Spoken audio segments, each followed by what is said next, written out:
Hello, welcome to Exotic Gardening with me, Yorkshire Kris. Have you ever been told not to put a plant in too big a pot or it'll die? Well, what if I told you that's not exactly true and that a plant might be a lot happier and healthier in a much bigger pot from the off?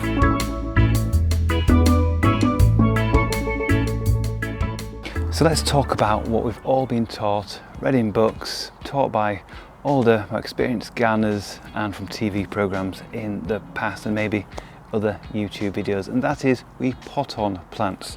We go from like a 8cm pot to a 10cm pot up to a 15cm pot, gradually potting on, and we do this so the plant doesn't get overwatered and shocked. So the idea was that if you went from a small pot like this to a big pot like this without that intermediary step, then the plant would be shocked and potentially die. So here's the thing, this advice is basically outdated or at least misunderstood. If you're using the right soil mix and watering correctly, a bigger pot isn't dangerous. Actually, it's probably better.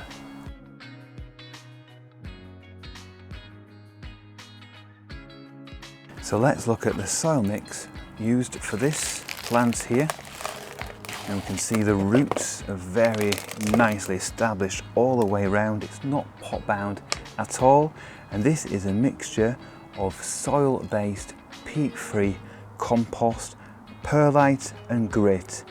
So let's get into the soil. What do I actually use for that fantastic mix for larger pots? Well, I use a mixture of perlite and peat-free compost.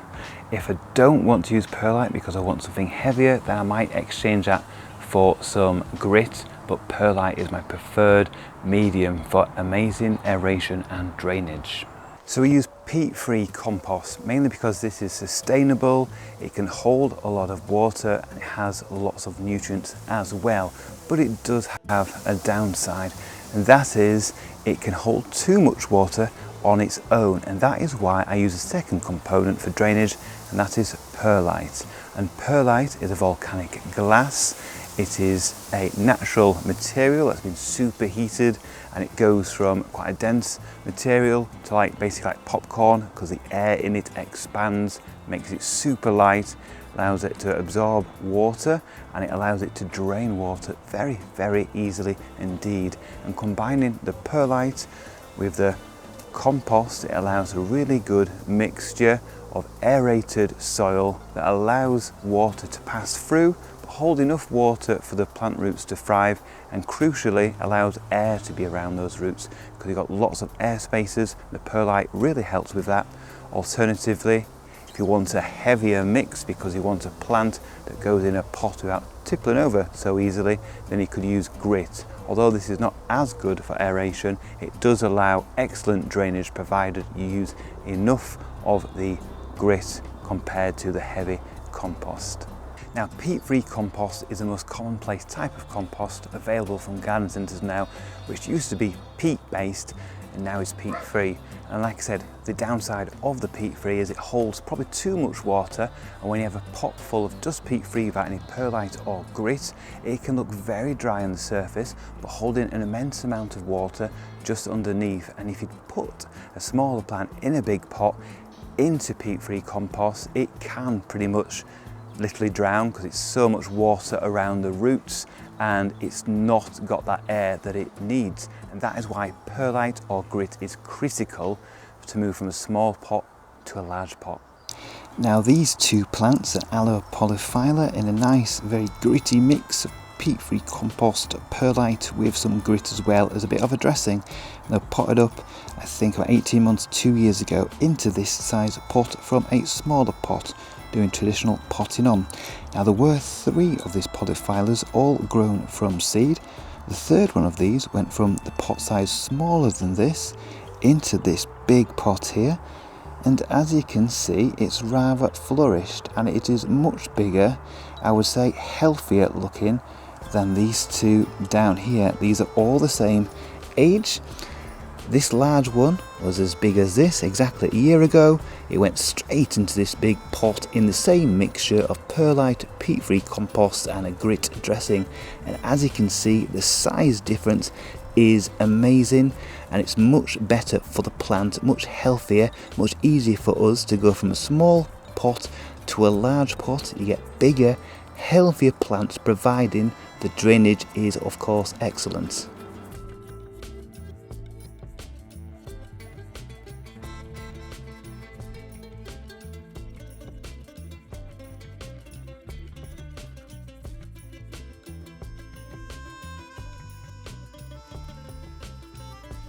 So don't be scared to get a plant from a small pot to a big pot, providing using the right mix and you've got healthy, vigorous plants. It will thank you for it, and it will do better and better than a plant that's gone from a small pot to a slightly bigger pot to another pot to another pot. You'll get a bigger plant quicker with the roots that are less disturbed, and the plant will thank you for it.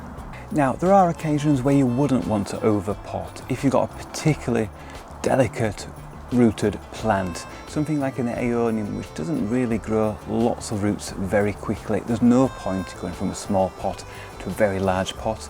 You might as well keep that small pot and gradually pot up or plant out in the ground. And the same goes for cuttings. So here I've got a small, well, it's actually not a cutting, it's a seedling, but it's the same for seedlings and cuttings of quite delicate plants. This is a Schefflera de Lavii, and this is in the same mix. It's in the peat-free and perlite mix. But if I went from this size pot, which is a 7cm pot, up into sort of a 15 or 20cm pot, this plant could suffer because it does have quite delicate roots and it is pretty slow growing when it's small. So potting up into a much larger pot wouldn't suit this particular type of plant. So when I'm talking about going from a small pot to a very large pot, it's talking about plants with vigorous roots and quick growing plants. Anything that's very slow growing or very delicate, I would still go back to just potting on slightly. But for most plants that we grow are strong and vigorous and can cope from a small pot to a big pot, because after all, when plants are growing in the wild, they're not in pots, they're in open soil, and they go from seedling stage to mature trees in some cases without having to be restricted at the roots, as they would do if they're growing in pots. So potting on is only really needed for those delicate cuttings, seedlings and very slow growing plants. Overpotting, more like smart potting. If this video has helped clear up the overpotting myth, please give it a like and subscribe if you've not already done so you can see more of these exotic gardening videos, how-to guides and garden tours. And let me know, what potting mix do you use? Have you gone from a small pot to a large pot and seen plants thrive? Let me know in the comments below, and join me next week where we'll be doing more in the garden.